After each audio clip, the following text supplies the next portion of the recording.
નમસ્કાર મિત્રો, જીઆર વોઇસમાં આપનું સ્વાગત છે। હવામાન વિભાગે ફરી 29 મેના રોજ નબળા ચોમાસાની આગાહી કરી છે અને જૂનથી લઈને સપ્ટેમ્બર સુધી 4 મહિનામાં સરેરાશ કરતાં ઓછો વરસાદ થશે। ગુજરાતમાં પણ હવામાન વિભાગના મોટાભાગના વિસ્તારોમાં સરેરાશ કરતાં ઓછા વરસાદની આગાહી કરી છે। જો કે હવામાન વિભાગે 4%ની મોડલ ત્રુટિ પણ રાખી છે। એનો અર્થ એ થયો કે 4 મહિનાની લાંબા ગાળાની સરેરાશના 86%થી લઈને 94% સુધી વરસાદ થઈ શકે છે।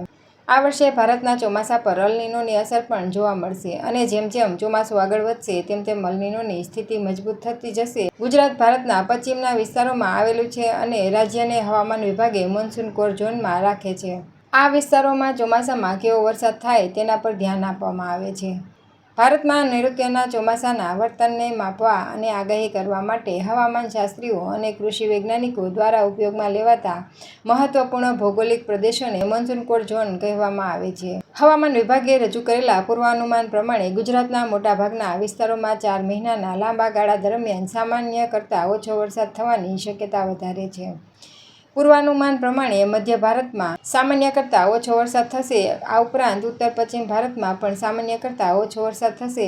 ગુજરાત આ બંને પ્રદેશોમાં આવે છે, જેથી રાજ્યમાં પણ સામાન્ય કરતાં ઓછો વરસાદ થશે।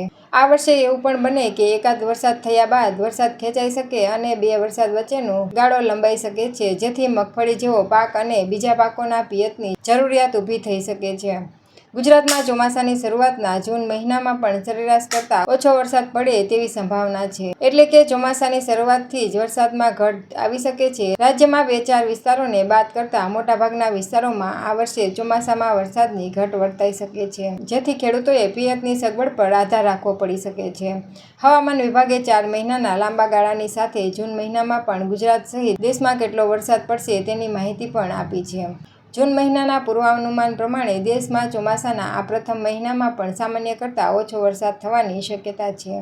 હવામાન વિભાગનું કહેવું છે કે જૂન મહિનામાં ઉત્તર ભારતના કેટલાક વિસ્તારો, પૂર્વ ભારતના કેટલાક વિસ્તારો તથા દક્ષિણ ભારતના કેટલાક વિસ્તારોમાં સરેરાશ કરતાં વધારે વરસાદ થવાની શક્યતા છે। ગુજરાતમાં કચ્છ જિલ્લામાં અને ઉત્તર ગુજરાતના કેટલાક વિસ્તારોમાં સરેરાશ કરતાં વધારે વરસાદ થવાની શક્યતા છે, જ્યારે ઉત્તર ગુજરાત અને સૌરાષ્ટ્રના કેટલાક વિસ્તારોમાં સામાન્ય વરસાદ થવાની શક્યતા છે। ગુજરાતના મોટાભાગના બીજા વિસ્તારોમાં જૂન મહિનામાં પણ સરેરાશ કરતાં ઓછો વરસાદ થવાની શક્યતા છે, એટલે રાજ્યમાં ચોમાસાની શરૂઆતના મહિનામાં પણ સામાન્ય કરતાં ઓછો વરસાદ થવાની સંભાવના છે। ભારતના હવામાન વિભાગના ડિરેક્ટર જનરલ ડોક્ટર મોહપાત્રાના કહેવા પ્રમાણે ભારતનું ચોમાસું જેમ જેમ આગળ વધશે તેમ તેમ અલ નીનો પણ મજબૂત થતું જશે। સામાન્ય રીતે પ્રશાંત મહાસાગરમાં જ્યારે અલ નીનો બને ત્યારે ભારતના ચોમાસા પર તેની નકારાત્મક અસર પડે છે, એટલે કે અલ નીનોના વર્ષમાં સામાન્ય રીતે ભારતમાં ચોમાસામાં સરેરાશ કરતાં ઓછો વરસાદ પડે છે।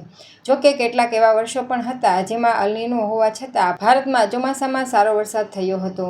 મોહપાત્રા પ્રમાણે જૂન મહિનામાં નબળું અલ નીનો બનવાની શક્યતા છે અને જુલાઈ મહિનાથી અલ નીનોની સ્થિતિ મજબૂત બનતી જશે। ઓગસ્ટ અને સપ્ટેમ્બર મહિનામાં અલ નીનો વધારે મજબૂત બની જશે, જ્યારે ઇન્ડિયન ઓશન ડાયપોલ ચોમાસા દરમિયાન તટસ્થ રહેવાની સંભાવના છે।